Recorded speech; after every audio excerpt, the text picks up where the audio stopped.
hacia la madurez. Llevamos una serie hacia la madurez y es el sexto tema de esta miniserie que empezamos hace ya unas semanas.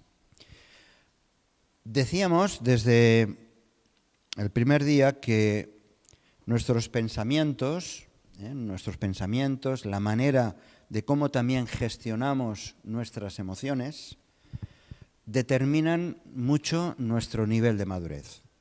Así pensemos, así actuemos, eso evidencia realmente cómo está nuestra madurez espiritual.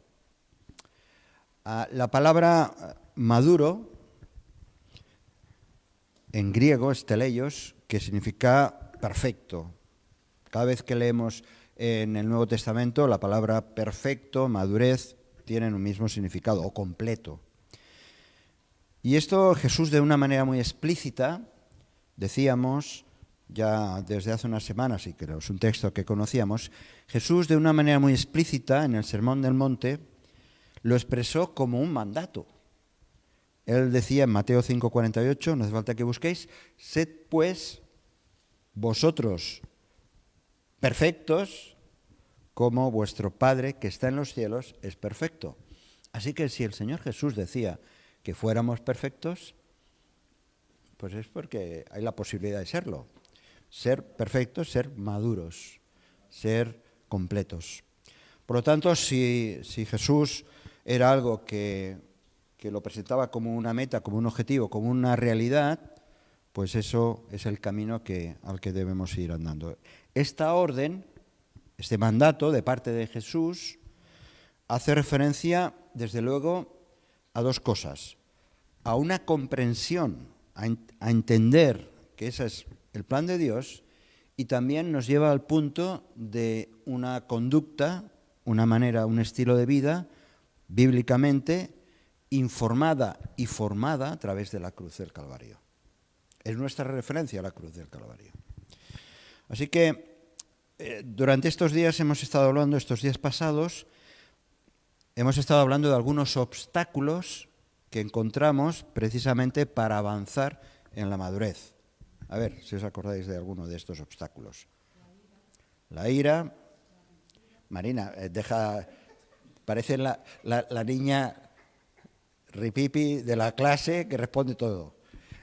La ira, ¿qué más? Un obstáculo que impide avanzar, por ejemplo.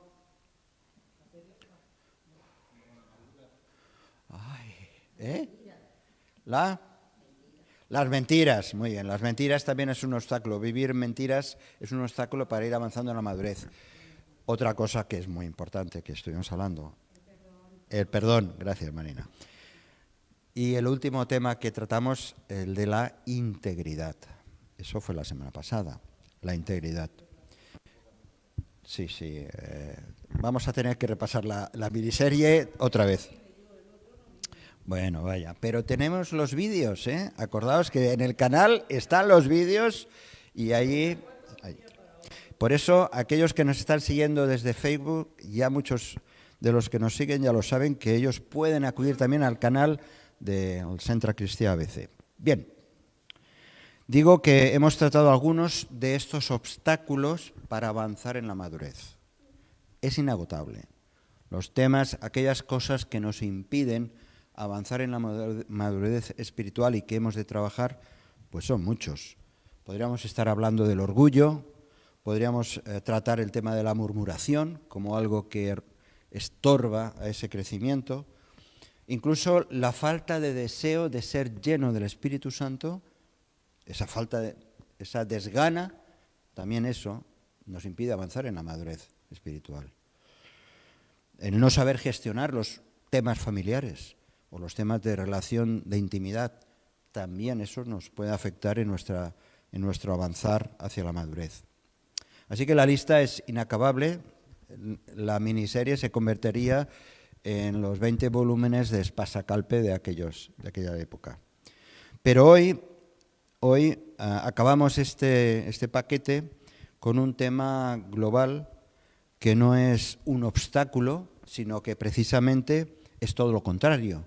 es una meta que Dios pone a su pueblo, nos pone a nosotros. Y es, como dice aquí, hacia la madurez en comunidad.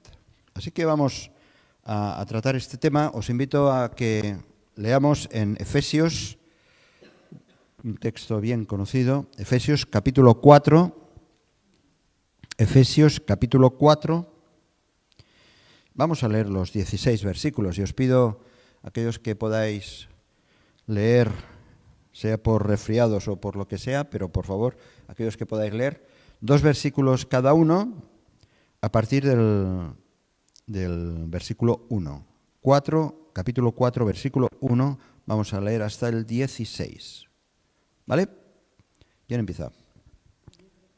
El micro. Pues mira, ya que lo has dicho.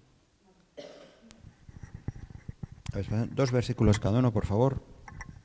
Yo, pues, preso en el Señor, os exhorto a que andéis como es digno de la vocación con que fuisteis llamados, con toda humildad y mansedumbre, soportándoos con paciencia los unos a los otros en amor. Solícitos en guardar la unidad del Espíritu en el vínculo de la paz, un cuerpo y un espíritu, como fuisteis también llamados en una misma esperanza de vuestra vocación. Un Señor, una fe, un bautismo, un Dios y Padre de todos, el cual es sobre todos y por todo y en todos. Pero a cada uno de nosotros fue dada la gracia conforme a la medida del don de Cristo, por lo cual dice, subiendo a lo alto, llevó cautiva la cautividad y dio dones a los hombres. 9.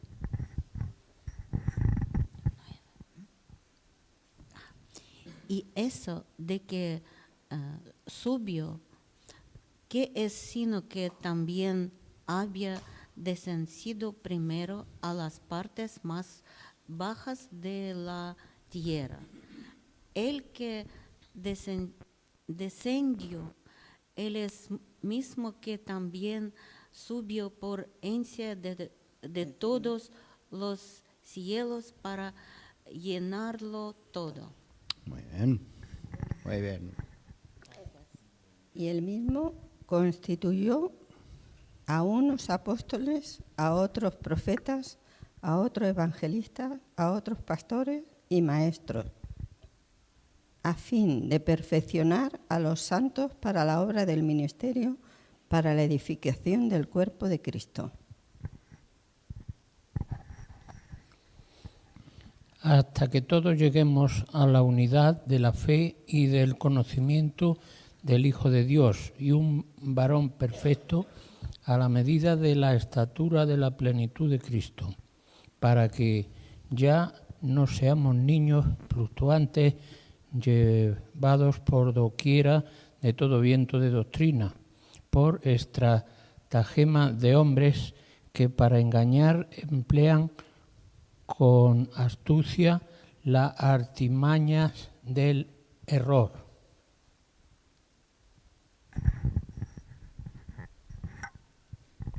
Sino que aferrándonos a la verdad en amor, crezcamos en todo hacia aquel que es la cabeza, esto es, Cristo, de quien todo el cuerpo, bien ajustado y trabado entre sí por todas las junturas que se ayudan mutuamente, según la actividad adecuada de cada miembro, recibe su crecimiento para ir edificándose en amor.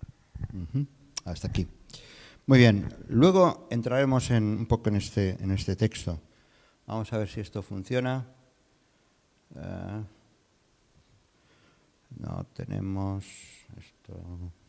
Siempre pasa igual, siempre hay una historia. Espera. Ponlo por favor en el principio. Otra vez.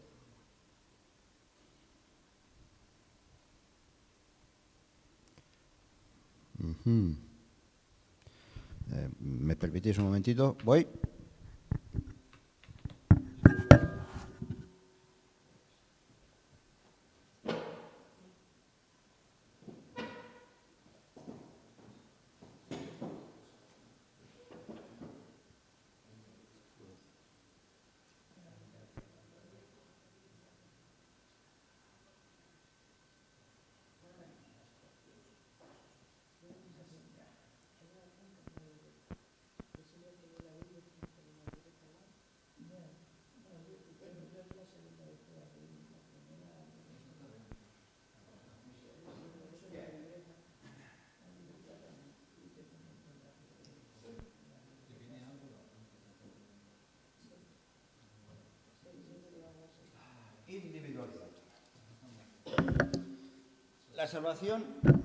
La salvación es individual. La salvación es individual y es intransferible. Acordémonos de ese pasaje tan conocido, ese versículo tan conocido de que tanto amó Dios al mundo. Dice, ha dado a su Hijo unigénito para que todo aquel, para que toda persona, todo individuo, todo ser humano, de una manera única, dice, para que todo aquel que en él cree no se pierda, sino que tenga vida eterna. La salvación es un acto individual. Es un acto individual, pero que parte de Dios, parte del Trino Dios. Y cuya respuesta a ese regalo que Dios da, hay la respuesta individual. Tú y yo, un día, por la experiencia personal de cada cual, reconocimos a este Salvador, nos rendimos delante de Él, le aceptamos en nuestra vida y hubo una auténtica transformación y una regeneración. Podemos hablar de haber nacido en una familia cristiana.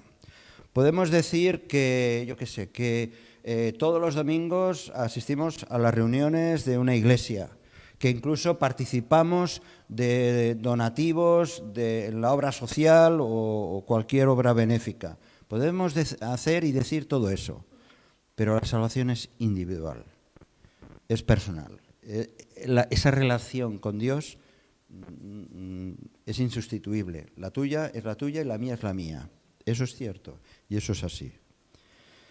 Pero la madurez espiritual va más allá, no solamente de lo individual, que sí, que es lo que hemos tratado de manera concreta estos días.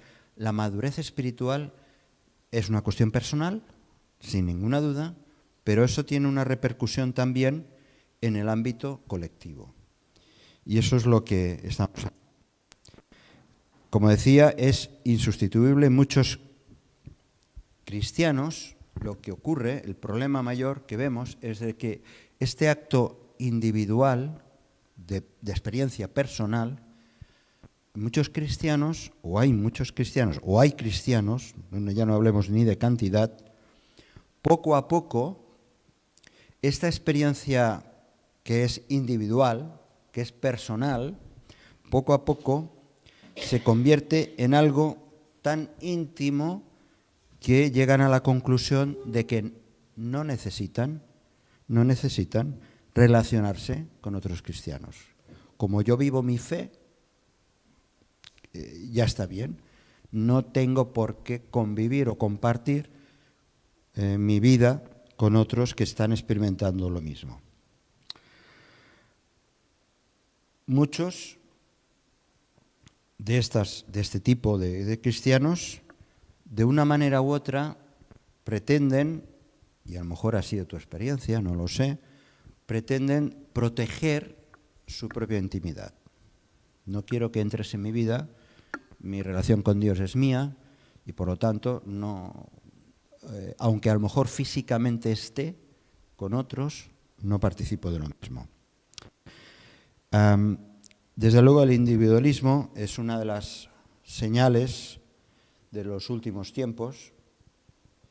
Bueno, ahora otra vez no va. Vaya, ¿cómo está hoy esto? Es una de las señales de estos tiempos. Ahora todo el mundo, o hay mucha gente, que incluso esta experiencia de la individualidad pues se está tratando como un problema de salud pública. En una situación, por ejemplo, de muchas familias que están experimentando esto. Por ejemplo, en el caso de ese individualismo que ha llegado a llamarse como aislamiento social. Y es esa falta, ese aislamiento social, es la falta precisamente de contactos, el círculo de relaciones cada vez es más estrecho, la persona puede vivir sola y no sentirse sola, o por todo lo contrario, puede sentirse sola la persona en medio de muchedumbre. A eso se le llama aislamiento social. Y detrás de ese individualismo, muchas veces lo que hay es algún tipo de problema, ya sea de carácter, un problema de cuestión de salud mental, que ahora se está hablando mucho de eso, una ansiedad, una depresión, o como decíamos el otro día, sociopatías que llegan al extremo de que la persona no quiere o no puede relacionarse con otros. Puede ser a veces por una timidez acentuada, alguien que es muy tímido. Puede ser por una cuestión de salud, como ocurrió, y tenemos testimonio, ¿no?, de personas que pasaron la pandemia, por ejemplo, después de estar un tiempo en casa aislados, ya volver otra vez a la normalidad de relacionarse con otros, o incluso pues haber pasado una enfermedad crónica durante mucho tiempo en casa y luego no... Ahí vamos. Bien, aquí, gracias. Puede ser que esa persona, a pesar de lo que haya pasado, está en esos momentos viviendo un tiempo de aislamiento hasta el punto de que llegue a ser lo que se llama una agorafobia. La agorafobia es una de las múltiples fobias, es un trastorno de ansiedad que lo que hace es que la persona evita estar en lugares donde hay gente, porque se puede sentir amenazado, atrapado, indefenso. Así que la situación se hace complicada. Voy a poner un ejemplo que está ocurriendo en el ámbito juvenil especialmente. Hay lo que se llama el síndrome hikikomori. El síndrome hikikomori, que es japonés, como veis, suena muy japonés, ¿no? Especialmente se está dando entre adolescentes y jóvenes. Es un trastorno de un comportamiento asocial y que evita el relacionarse en sociedad. Este trastorno afecta a adolescentes y jóvenes, los típicos, que se quedan encerrados en la habitación, que pasan horas, días y que de ahí no salen, metidos en su ordenador y con las redes sociales o jugando con videojuegos. Rechazan todo tipo de comunicación y su vida empieza solamente a girar en torno a Internet y esas redes, esas comunidades virtuales, ¿verdad? Bueno, pues eso se está contemplando realmente como un tipo de trastorno. Bien, pero sí, podríamos decir, bueno, esto le pasa a los jóvenes. Bueno, esto es mucho más. Recordemos aquellas palabras en 1 Corintios, capítulo 3, 1 Corintios, capítulo 3, versículos del 1 al 3. Y aprovecho, mientras buscáis, también para quitar el volumen, que no lo he quitado yo.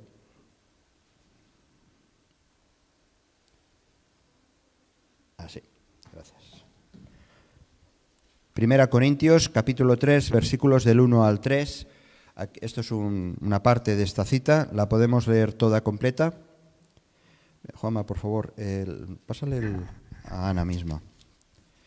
1 Corintios, capítulo 3, versículos del 1 al 3. 1 Corintios, del 1 al 3, ¿no? Del 1 al 3, sí, léelo todo, por favor.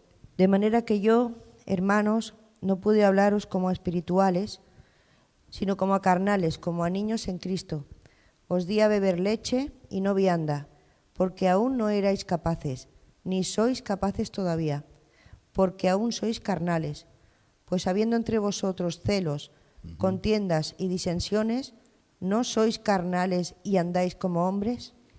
Fijaos, decíamos, si os acordáis, ¿no?, los textos que nos hablan, y aquí dice, no pude hablaros como espirituales, sino como a carnales, como a niños, como a niños. El individualismo no hace otra cosa que impedir que avancemos en la madurez espiritual. Cuanto más individualistas somos, más nos cuesta ir avanzando en la madurez espiritual. Aunque es un texto, parece un poco sacado de contexto, ¿no?, pero después de crear Dios a Adán, dijo aquellas palabras que no es bueno que el hombre esté solo. Le haré ayuda idónea a él. Es curioso porque dice el texto, no dice le daré ayuda idónea, dice haré. Pero bueno, eso es otro tema. No es bueno que el hombre esté solo. Y decimos, bueno, pues sí, pero eso tiene que ver con Adán y Eva. No, porque eso, estamos hablando del principio de la humanidad y eso trasciende al ser humano. El ser humano hemos sido creados para vivir en colectividad, de una manera personal, individual, única, pero vivir en comunidad, ¿no?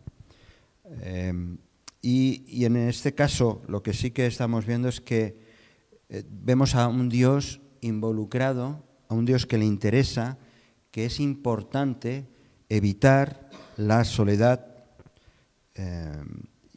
porque eso al final aboca en el individualismo. La soledad es buena en muchos aspectos y nos conviene muchas veces estar solos para realmente reflexionar o lo que sea, ¿no?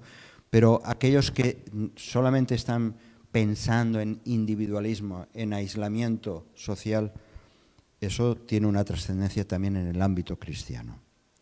Bien, toda esta introducción sobre el individualismo, ¿no? Paremos un momento, decir, bueno, mi vida es una vida que tengo la tendencia a vivir al margen de relacionarme con otros creyentes, otros cristianos, o realmente eso es lo que quiero. Es lo que veo, que entiendo que es lo que Dios quiere para mí. Bueno, vamos a echar un vistazo a algo muy importante. Todos. Hemos leído este pasaje de Efesios, donde luego veremos cuántas veces aparece todo este adjetivo. La Iglesia es el ámbito social de la fe en que, en un sentido, no caben individualismos. La Iglesia es un ámbito, es un lugar donde ese aislamiento no puede ni debe funcionar. Y sin embargo funciona, y sin embargo existe. El individualismo parece que es un signo de libertad, ¿no? Parece que cuando uno defiende su individualidad, dice, entonces soy libre.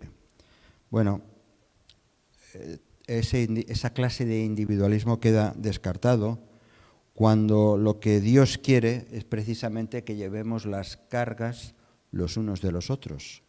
Si la voluntad de Dios es llevar las cargas, acompañar a la otra persona, al prójimo, en sus problemas, es porque el individualismo no cabe allí. Gálatas 5:13. Sí, ahora sí que funciona. Gálatas 5:13.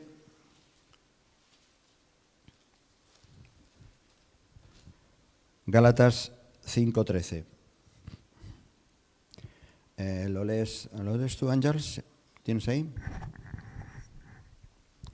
Y después, Joan, por favor, lee el 6, versículos 2 y 3.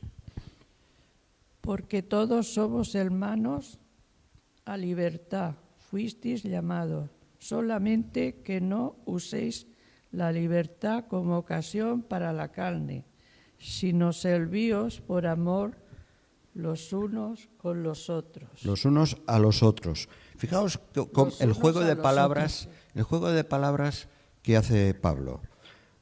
A libertad fuisteis llamados. ¿Vale? La libertad, porque antes estábamos atados a nuestro pecado, a este mundo. Dice, a libertad fuisteis llamados, pero no lo utilices como una excusa. No uses la libertad, dice, como ocasión para hacer lo que te dé la gana, para dar rienda suelta a la naturaleza carnal. Dice, y entonces lo traslada, esa libertad lo carga sobre algo tan importante como es servirnos los unos a los otros. Así que la libertad, perfecto, sí, adelante, pero es una oportunidad de servicio. Y luego dice también en Gálatas 6, versículos 2 y 3. Sobrellevad los unos las cargas de los otros y cumplid así, la ley de Cristo. Porque el que se cree ser algo, no siendo nada, a sí mismo se engaña. Y aquí también hay este otro detalle, ¿no? Aquel que vive aislado, que quiere mantenerse alejado de los demás, aunque esté incluso congregándose, ¿no? Pero no comparte, no convive, no se expresa, ni quiere recibir. Vale, pues está diciendo algo, dice, el que se cree ser algo, no siendo nada, a sí mismo se engaña. Porque lo que somos llamados es a llevar las cargas los unos de los otros. En las cargas, sí, los problemas, las situaciones, los pensamientos, los problemas. Desde luego, el aislamiento es la dirección contraria hacia donde Dios nos dirige. Por nuestro arrepentimiento, por la fe en la obra de Cristo, hemos sido llamados fuera. Si vamos a Corintios, 2 Corintios, capítulo 6, 2 Corintios, capítulo 6, versículo 16, hasta el 7, al capítulo 7, versículo 1. Espera que esto... ¿Y qué? Segunda... ¿Y qué acuerdo hoy entre el templo de Dios y los ídolos? Porque vosotros sois el templo del Dios viviente. Con Dios dijo, habitaré y andaré entre ellos y seré su Dios, y ellos serán mi pueblo. Por lo cual salid de en medio de ellos y apartaos, dice el Señor, y no toquéis lo inmundo, y yo os recibiré, y seré para vosotros por Padre, y vosotros me seréis hijos e hijas, dice el Señor Todopoderoso. ¿Y el 1 también? ¿Y el 1? Sí, 7:1. Espérate que me salte. Y 1. Así que, amados, puesto que tenemos tales promesas, limpiémonos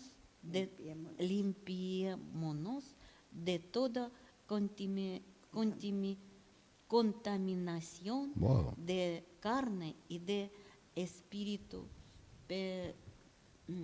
perfeccionando la santidad en el temor de Dios.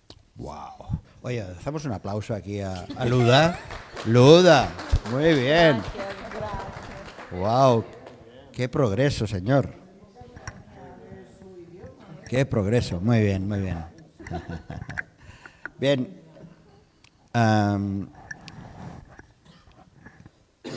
Este pasaje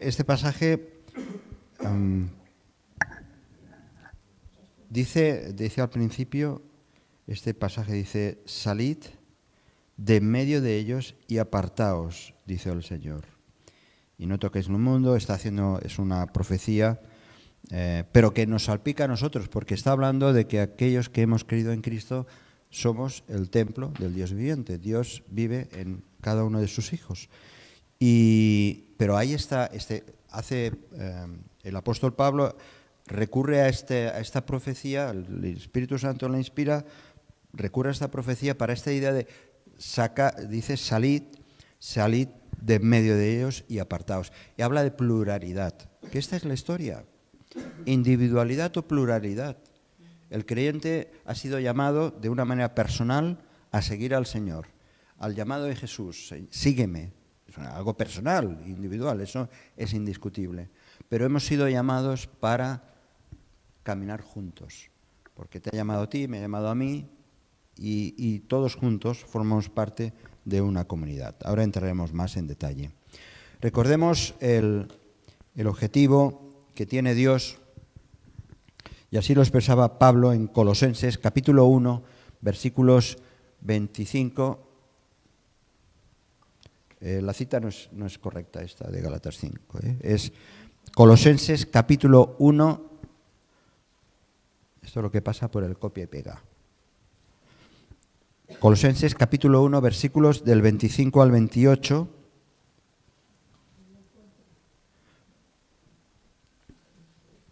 Fijaos. ¿Lo tenéis? No, es Colosenses capítulo 1, versículos del 25 al 28. Ángeles, por favor, ¿lo tienes? Un momentito que llega. ¿Cómo defiende Ángeles eso? De la cual fui hecho ministro según la administración de Dios, que me fue dada para con vosotros, para que anuncie cumplidamente la palabra de Dios. El misterio que había estado oculto desde los siglos y edades, pero que ahora ha sido manifestado a sus santos, a quienes Dios quiso dar a conocer las riquezas de la gloria de este misterio entre los gentiles, que es Cristo en vosotros, la esperanza de gloria, a quien anunciamos, amonestando a todo hombre y enseñando a todo hombre en toda sabiduría, a fin de presentar perfecto en Cristo Jesús a todo hombre. Fijaos en este último versículo el énfasis que Pablo le pone, ¿no? Anunciamos, amonestando a todo hombre, enseñando a todo hombre en toda sabiduría, a fin de presentar perfecto, maduro, en Cristo Jesús, a todo hombre. La madurez a todos, sin exclusión, que es lo que estamos viendo todo este día. Así que, como vemos, el uso de la palabra todo no deja ninguna duda de que no hay excepciones. Todo es todo y todos son todos. No hay individualidades en este sentido, no hay aislamiento social en el ámbito cristiano, sino todo lo contrario. En el texto que hemos leído en Efesios 4, ir ahora a Efesios 4, ahí lo hemos leído, sale un montón de veces. Es cierto que en nuestras Biblias o en muchas Biblias el subtítulo o el título del capítulo es la unidad del Espíritu, y eso ya nos da muchas pistas, ¿no? Habla de unidad. Pero la cuestión es no solamente el concepto de unidad, sino el énfasis que pone en este adjetivo todo. Y voy por citar algunos ejemplos. En el capítulo 4 de Efesios, versículo 13, dice, hasta que todos, está pensando en todos los cristianos, en todos los creyentes, hasta que todos lleguemos a la unidad de la fe y del conocimiento del Hijo de Dios, a un varón perfecto, maduro, completo, a la medida de la estatura de la plenitud de Cristo. Luego el versículo 14 también habla en contra de los todos que hemos de enfocarnos en Dios, habla también de todo viento de doctrina. Para engañar, emplean con astucia artimañas del error. Y sigue diciendo más adelante, en el versículo 15, Efesios 4, versículo 15, sino que siguiendo la verdad en amor, crezcamos en todo, en aquel, por un lado son todos, por otro lado es todo, completo, en todo aquel que es la cabeza, esto es Cristo. Y el versículo 16 vuelve a enfatizar. Dice, de que en todo el cuerpo, bien concertado, todo el cuerpo se refiere a todo el cuerpo de Cristo, todos los creyentes, aquellos que hemos confiado en Cristo. Dice, de que en todo el cuerpo, bien concertado y unido entre sí por todas las coyunturas. ¿Qué dice? Todas las coyunturas que se ayudan ¿Cómo? Mutuamente. Así que en la perspectiva de Dios,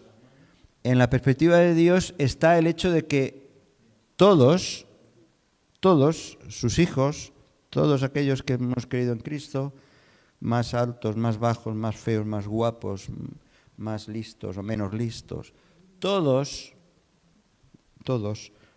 somos los que formamos parte de este cuerpo que dice, bien concertado y unido entre sí, por todas las coyunturas se ayudan mutuamente.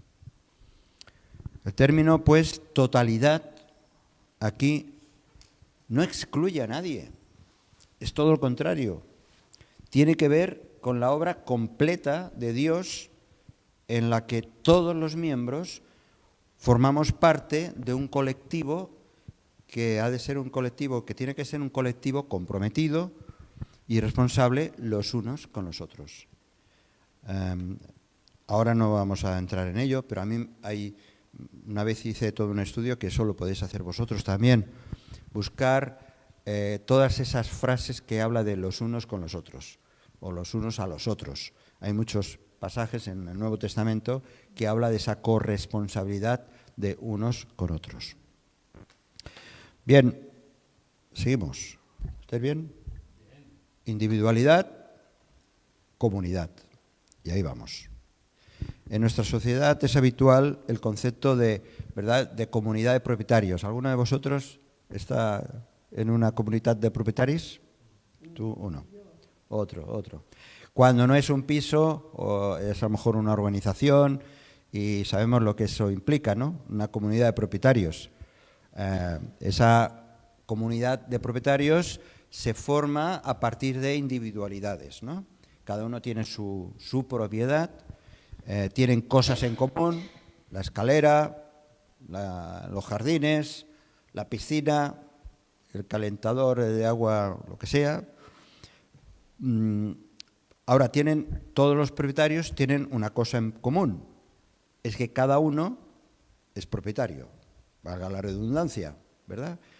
Y por eso, porque ha comprado un piso, una casa. Bien, la Iglesia es una comunidad de no propietarios.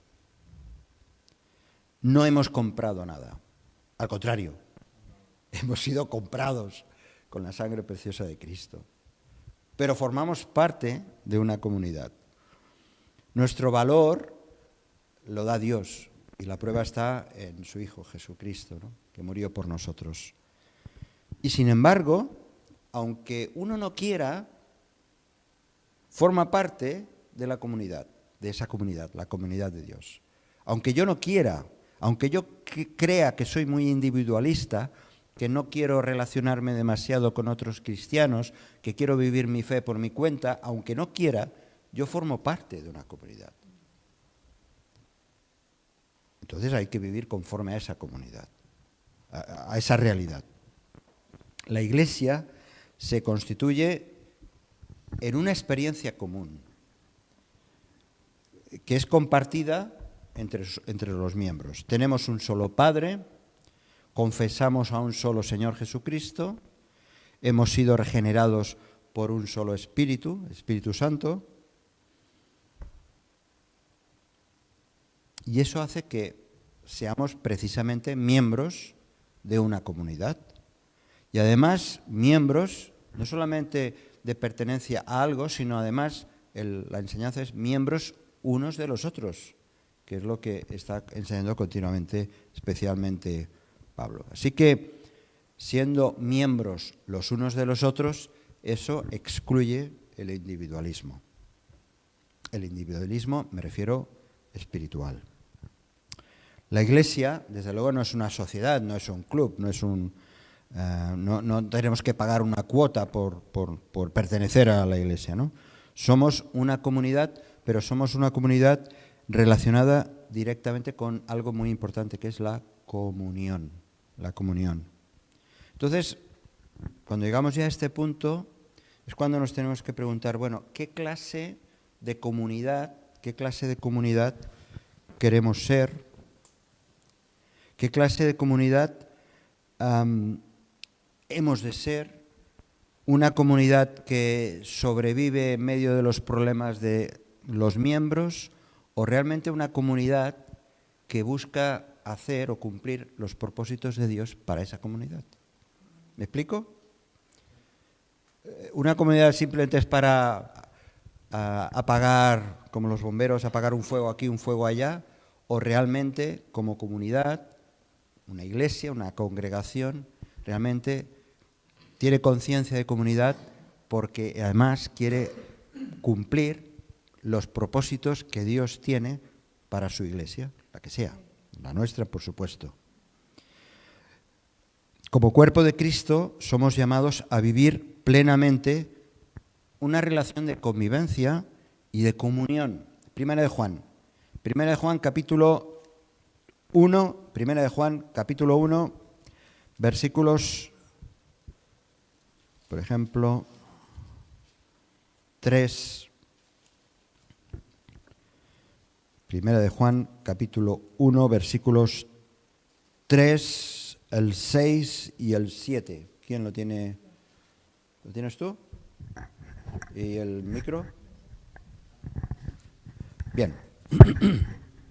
El 3, el 6 y el 7.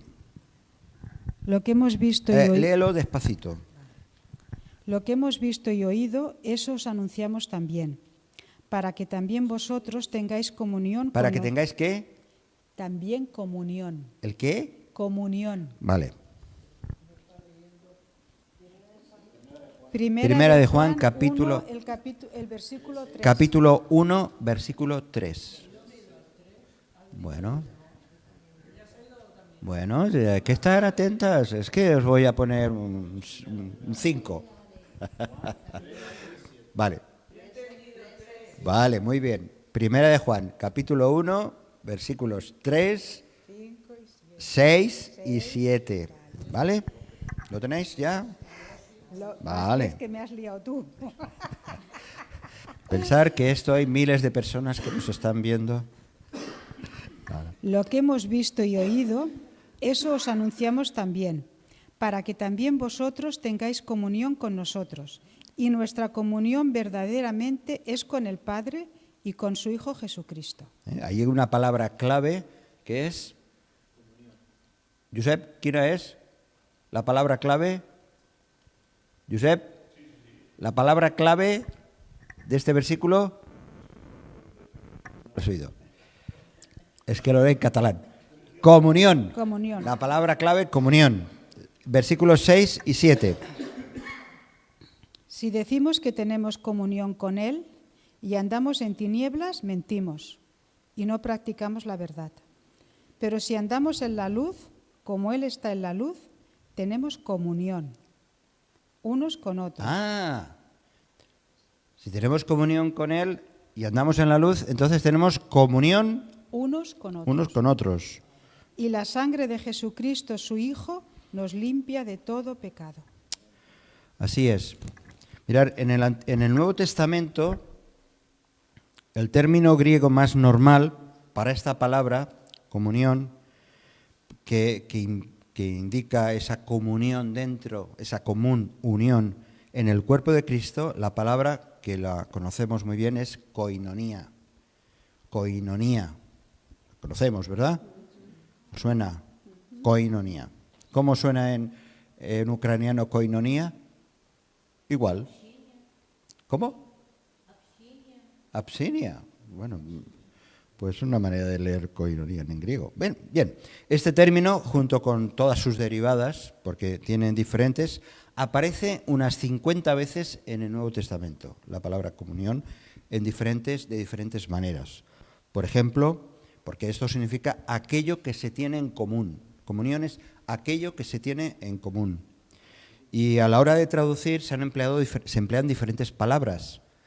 Por ejemplo, compartir, tener en común las cosas, que eso nos suenan, participar, la palabra compañerismo, incluso contribución u ofrenda.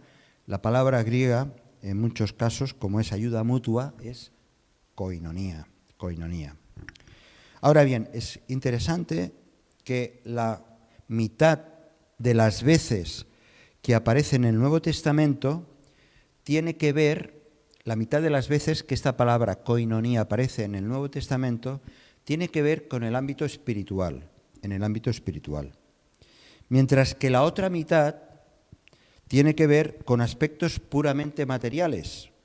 Se utiliza la misma palabra para tratar aspectos, koinonía, de carácter espiritual, como más o menos la mitad de temas más materiales. Esto significa que la implicación global de esta palabra koinonía nos lleva a la comunión y que el resultado final es el vivir en comunidad, tanto aspectos de carácter puramente espiritual como aspectos de carácter incluso material. Tiene que ver con compartir una vida en común, en todos los niveles y experiencias. Quizá eso es una pastilla difícil de tragar. Si uno vive en individualidad, si uno vive aislado, ¿verdad? Pensar en que Dios me está diciendo tanto, Dios me está exhortando a compartir tanto aspectos espirituales como incluso aspectos materiales. Es que koinonía, comunión, comunidad, abarca todos los aspectos, abarca el espiritual, el intelectual, el social, el emocional, el material o económico en algunos casos. No hay nada en esa comunión que quede excluido. ¿Qué excluiríamos de aquí? ¿Qué podríamos excluir? ¿Qué os parece?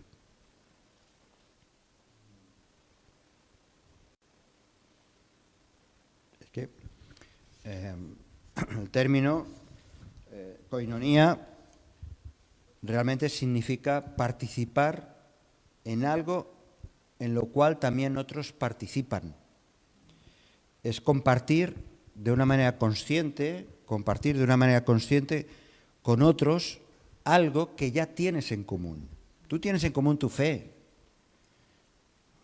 Y cuando nos juntamos, por ejemplo, el domingo por la mañana, ¿no?, para alabar al Señor, tener un tiempo de adoración, o yo qué sé, meditar en la palabra, o cualquier otro aspecto que desarrollemos, en realidad lo que estamos haciendo es compartiendo lo que ya tenemos en común. Y entonces es cuando se rompen esas barreras que el individualismo impide que hagamos juntos. La verdadera comunidad cristiana se sostiene por una fe y por una vida en común en Cristo, pero también por una obediencia en común como congregación, como asamblea, como comunidad, que nos gusta, por lo menos a mí me gusta mucho decirlo, ya lo sabéis. Mantenemos juntos ese aspecto también de obedecer juntos al Señor. Y además participar de los dones del Espíritu Santo que da a la Iglesia. Porque compartimos los dones que el Señor nos da, los compartimos unos con otros. Eso es comunidad. Eso es koinonía. Eso es comunión. Koinonía, por lo tanto, es mucho más que reunirse periódicamente. Podemos decir, bueno, vamos a hacer una comida. Koinonía, le ponemos el nombre de koinonía. Bueno, está bien. Pero es mucho más que juntarnos para comer juntos o para hacer cualquier otra actividad, o para cantar o buscar momentos de bienestar. Es mucho más que ser de un mismo país o tener la misma cultura. Ya sabéis que hay iglesias que son muy étnicas. Es decir, muchas veces, pues yo qué sé, sin menospreciar, ¿no? A lo mejor nos contaba Luda, ¿no?, que por ejemplo en Barcelona hay una iglesia ucraniana, de ucranianos, todos son ucranianos, y vas allá y no te enteras. Ella sí, Luda sí se entera. O quien dice ucranianas, yo qué sé, argentinos o nigerianos. Hemos estado en Málaga, por ejemplo, y nos estaban compartiendo una historia que ya compartiré otros días, pero es una iglesia nigeriana, todos son nigerianos, negros, como lo que son, y son creyentes, ¿no? Y también, por ejemplo, ese pastor árabe, hay una iglesia árabe, creyentes, cristianos, convertidos allí en Málaga. Bueno, esos son comunidades, en un sentido, étnicas o de un país o de una cultura y con una lengua, ¿no? Pero es mucho más que eso, porque lo bonito, lo precioso, por ejemplo, en este caso, es que no hayan esas fronteras o esas limitaciones porque somos de un país diferente o porque hablamos de otra manera. ¿Por qué? Porque nos pertenecemos todos. En definitiva, somos el cuerpo de Cristo, ¿no? Bien, vamos a ir acabando. Estáis muy callados hoy, ¿eh? No decís nada. ¿Va bien? Para escuchar. Bien, pues vamos acabando con esta breve experiencia. La comunidad en Jerusalén. Lucas, el evangelista Lucas, nos describe, después de Pentecostés, que la Iglesia empezó a funcionar de esa manera, en coinonía. Y habían por lo menos estas 4 características que en Hechos, capítulo 2, versículo 42, Hechos, capítulo 2, versículo 42, Lucas escribió esto. Sí. En realidad, el Evangelio de Lucas y Hechos es una continuidad del Evangelio de Lucas. Hechos, capítulo 2, versículo 42. ¿Quién lo lee, por favor? O pasar. No se oye.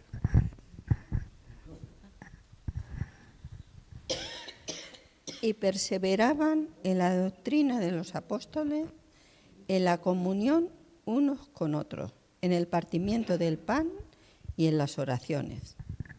Fijaos, estos 4 elementos o características fundamentales del inicio de la Iglesia estaban dedicados los primeros creyentes, cristianos, seguidores de Jesús, que entonces todavía no se llamaban cristianos, perseveraban en la doctrina, en la enseñanza, en la comunión unos con otros. ¿Comunión qué era? ¿Darse besitos? ¿Era decir qué bien que estamos juntitos? ¿No? Había ese intercambio, esa preocupación los unos por los otros, ayuda, llevar las cargas, todo eso que el Señor Jesús había enseñado. En el partimiento del pan, que es esos momentos de recordatorio de la obra de Cristo en la cruz, y en las oraciones, 4 características. ¿Sabes? El primer milagro que unió a los primeros creyentes fue su separación de los otros judíos que no creyeron. Y empezaron a vivir una vida de coinonía, de comunión, de compartir. El Espíritu Santo les llevó a sentir su unidad de una manera distinta como lo habían vivido antes. Porque incorporaron en su vida, estas cosas. Aprender de lo que Jesús había enseñado a los apóstoles. Y empezaron a tener tiempos de comunión, de relación unos con otros. Y en el partimiento del pan, recordando cómo Cristo les dijo, comed, tomad estos símbolos, que cada vez que lo hagáis en mi nombre. Todo eso era nuevo. Realmente fue un milagro, aparte de la conversión, por supuesto, y de empezar ese camino tan difícil que lo fue para muchos, fue el hecho de formar parte de una gran comunidad, de una gran iglesia, hasta nuestros días.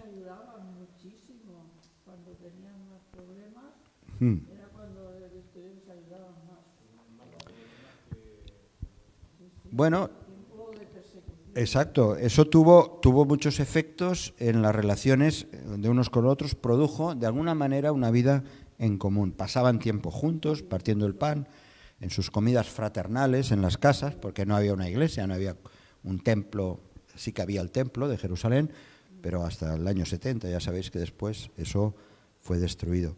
Bien, fijaos, todo eso es lo contrario del individualismo. el individualismo no contribuyó a la madurez y eso contribuyó a la madurez espiritual de un pueblo emergente, del pueblo de Dios, de la Iglesia naciente y primitiva. Porque es que el individualismo lo que lleva es precisamente, muchos ismos, al infantilismo. Y de eso hemos estado hablando estos días pasados, ¿no? Y Pablo lo advierte, no seáis niños, que ya tendríais que comer carne, que ya tendríais que alimentaros bien. Por eso en Hechos capítulo 4 vemos un poco más de esta manera de funcionar. Hechos capítulo 4 versículos 32 a 34. No sé cómo vamos de tiempo. Bien, vamos a acabar ya pronto. Hechos capítulo 4 versículos 32 34. ¿Lees, Félix? Hechos capítulo 4. Hechos capítulo 4 versículos del 32 al 34.